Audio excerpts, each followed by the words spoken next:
Executions could resume in Oklahoma in August after the U.S. Supreme Court on Monday okayed the sedative used in lethal injections. The 5-4 ruling in the case said the death row inmates had not proven midazolam posed an unconstitutional risk of severe pain.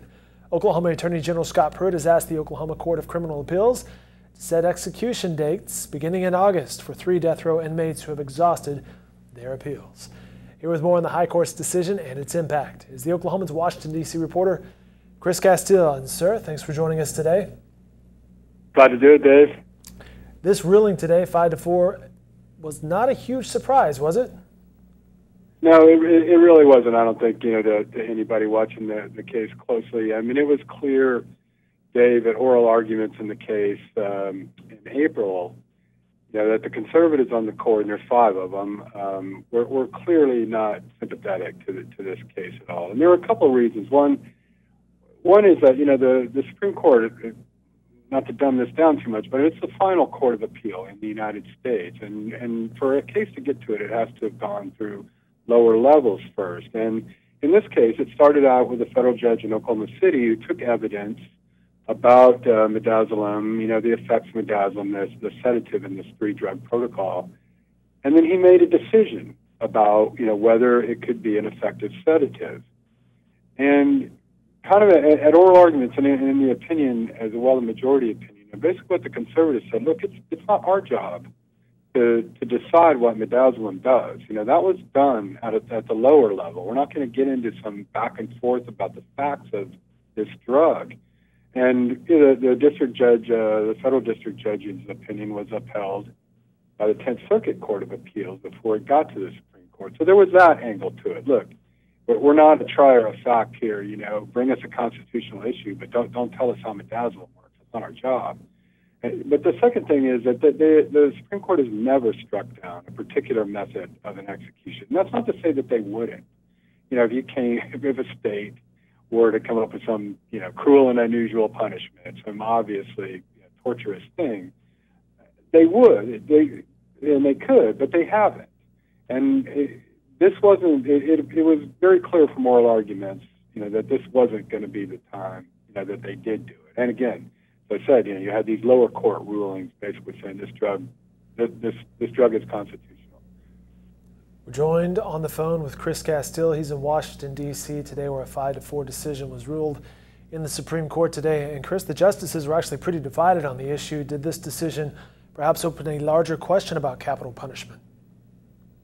It got into one, but the court has already said that capital punishment is constitutional. That's not. I think that there can be a discussion about a larger discussion about it in the states, but as long as this court has a composition that it has or anything really near to it, I don't think there's going to be a discussion, a legal discussion among the justices about whether capital punishment itself is constitutional.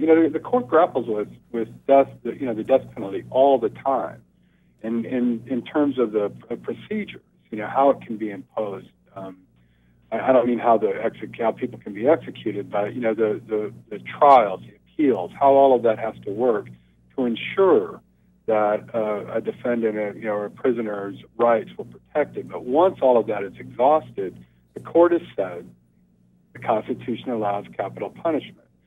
And it was Justice Stephen Breyer who, had a dissent in the case today, raising all the questions about whether it is under the 8th Amendment, cruel and unusual punishment. Cruel because of various kind of factors that can go into it, not just in the what drug you use or what method you use, but also that it's even becoming unusual in that fewer states do it. There really aren't that many states that do it anymore. And Justice Scalia, Antonin Scalia, one of the conservatives, just fired back at that entire line of reasoning and said, look, when you're talking about the death penalty, you're not talking about execution. What we're talking about here is whether executions are cruel and unusual. But I thought Scalia made a kind of an interesting point, almost irrefutable point, when he said the Constitution itself contemplates capital punishment because in the Fifth Amendment, it says no person shall be held to answer for a capital crime without being indicted. So it basically has, implicitly there contemplated, allowed capital punishment. The same amendment says no person shall be deprived of life without due process of law. Again, it seems to, the Constitution itself seems to contemplate that you're going to have death penalties. Busy week in the Supreme Court. Our man in Washington, D.C. It's been a crazy few days. A crazy few days at the end of last week and starting this week off. Chris Castile. And starting this week, and I would just add, too, we'll have next term. This afternoon, the Supreme Court blocked a Texas law that would have led a lot of abortion clinics to have shut down in Texas. They blocked that law from going into effect, and what a lot of court observers believe is that you're going to have a major abortion case in front of the court next term, which begins in October, first Monday in October. There you have it. A wrap-up and analysis from Chris Castile, our Washington, D.C. Bureau Chief. Chris, thanks for your help today. We appreciate that. Glad to do it, Dave. More coverage in the Oklahoman and online at newsok.com.